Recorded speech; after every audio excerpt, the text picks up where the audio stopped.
All right. Hi, everyone. A very good evening to all of you.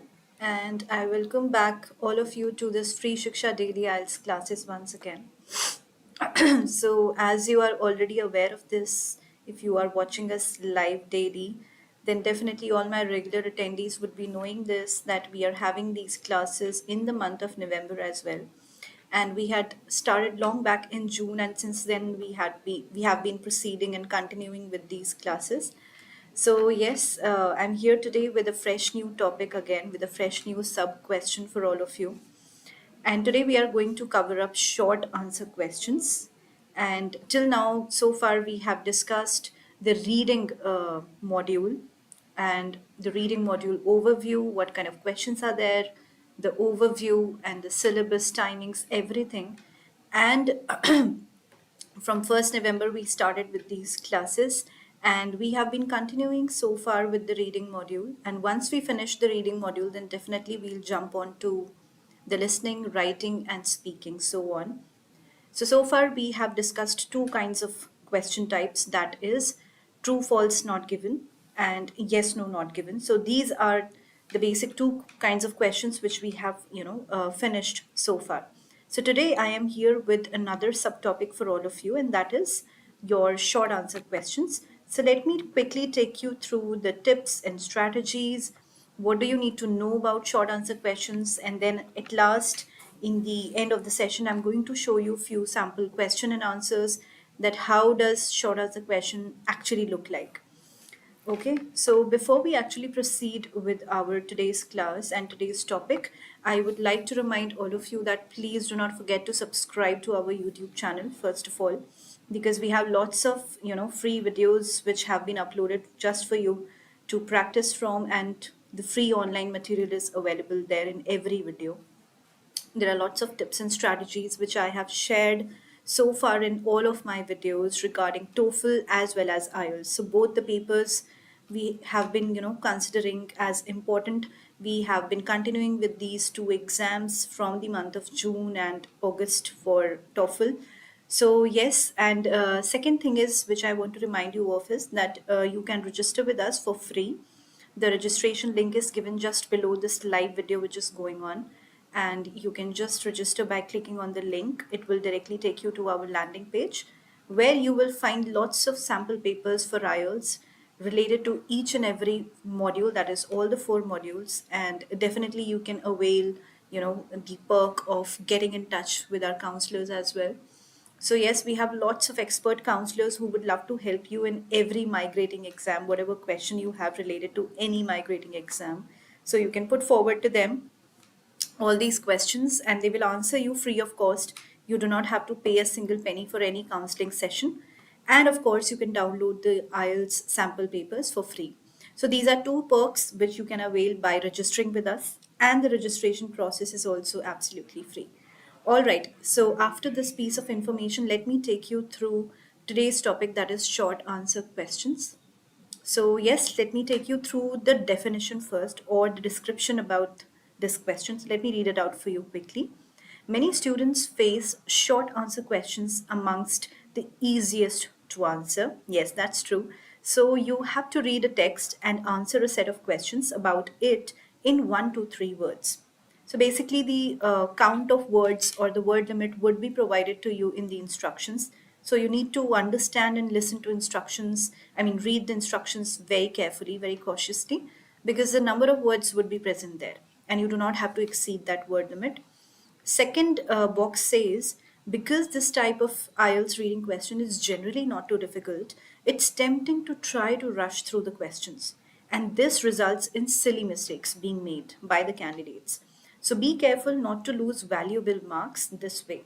Okay, so this is one pointer or general tip which you need to apply to your short answer questions. Now, I have some strategies which you can follow for answering these short answer questions. So, among them, the first one is reading the instructions. So, read the instructions very carefully, taking particular note of the word limit of your answers. Second is read the questions and try to understand what is being asked.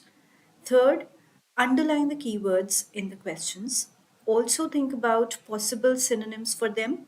Don't worry if there are If they also appear in the text, then you may be able to work them out in the context.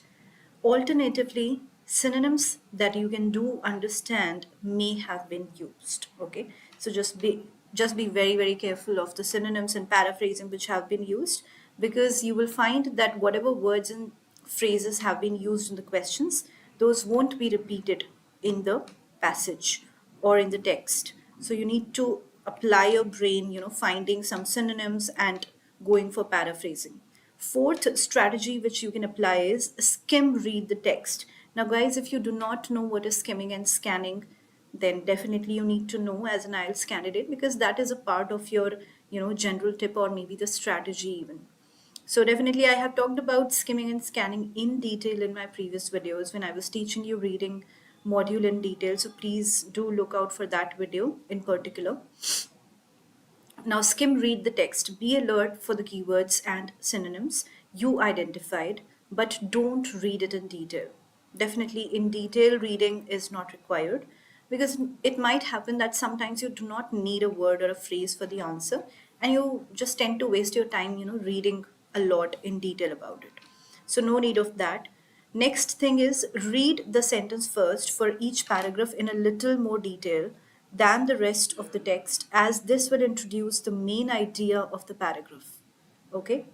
So now fifth strategy says go back and read the question one, then scan the first paragraph, maybe the second as well. So until you find the location of the answer. Then read it in detail to find the exact word or words you need to answer the question. Next is sixth is repeat this process for each of the questions or the rest of the questions which are left. Now we come to tips. Now this is a very important part, because you will understand, while your IELTS practice sessions, especially for reading and listening, you will understand this, guys, that for each of the question types, the strategies and the tips, they do not remain the same. For one or two questions, it might be like an exception, but for every question type, there are different strategies and there are different tips to be applied. So definitely, I would recommend all of you to be very attentive now. The first tip which I'm going to share is read the questions first, of course, and then the text. It's important that you understand what is being asked in the questions before looking at the text. So you will then know the main ideas to look out for as you skim read. Okay, skimming in brief means, in summary, I'll just let you know. Skimming means, just glancing over the paper, seeing what kind of questions are there and looking out for the information very quickly, just skimming the text and just having a glance over the paper, the instructions, number of questions, what kinds of questions are there. So this is known as skimming. Whereas scanning is something when you read something in detail. For example, you're going through a paragraph in detail, line by line, and you are underlining or highlighting the important information. So that is scanning. And this is the difference between skimming and scanning. Now, second is the answers will be in the order of the text. So once you have found the answer to question one, you will know that the answer to question two will come soon after, and so on. So you do not need to look for scattered, areas. You will find the answers in order in that one particular area.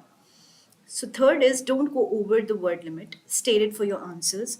For example, no more than 3 words and or a number. So this is a part of instructions which I was telling you, that please be very careful about instructions.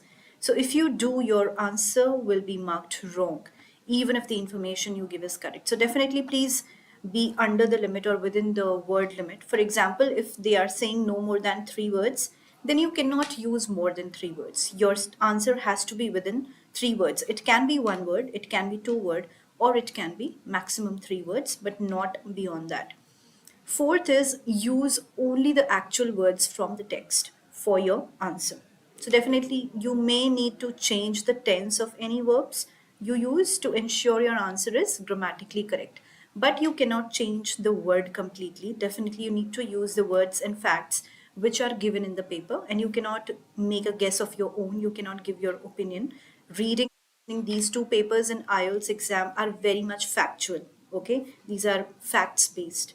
So no need to use any other word from outside the text. Fifth is most questions will contain synonyms or paraphrasing of the text. That is, the meaning will be the same, but the wording slightly might be different. Now, these were few of the tips which I just shared with you. And now I would like to share few sample questions and answers, okay, so that you can realize what kind of questions and how does the short answer question actually look like. So, what makes the Vancouver similar to the big cities of North America? This is the first question. This is how the questions might look like, okay? And as you can see, the instructions are given to you. No more than three words and or a number. So the first answer is cubic office towers. So you can see there are three words, not more than that. And explanation has also been given. So you will see that a line given from the text is given an explanation. So you can relate the sentence to the question and you will notice that how many words have been changed or how has the structure of the grammar in English language has changed, or how the whole sentence has lots of synonyms and lots of paraphrasing. So this is what happens in each of the questions, not just short answer questions. All right, guys. So this was all from my side. Now, definitely, if you have any question in your mind regarding short answer questions or regarding any other question from the IELTS exam, be it reading, listening, writing, or speaking, although we'll be covering up and we'll be shifting our focus to each and every question type. So don't worry about any question type because I'll be sharing with you all the tips and strategies for different questions, as well as I'll be showing you the sample questions and answers. So yes, this is all from my side. I'm really sorry. I'm having a really bad cough. So yeah. All right, guys. So please do not hesitate to write down your queries on the comment section, and I'll try to answer them as soon as possible. And if you need to connect to our expert counseling team for free counseling sessions, then definitely you know now what to do. So please do not forget to register with the help of registration link, which is given in the description below. And also do not forget to subscribe to our YouTube channel, which is with the same name, Shiksha Study Abroad. So that is all from my side, guys. I wish you all of you a very happy weekend and a great weekend ahead. Okay, and study hard. Whoever have their exam very soon are going to are going to take the IELTS exam very soon. Then best of luck to all of them. And I shall see you soon with a fresh new topic in reading module of IELTS exam on Monday at 5 p.m. to 6 p.m. So thank you so much, guys, for watching us live, and I shall see you soon. Bye bye. Take care.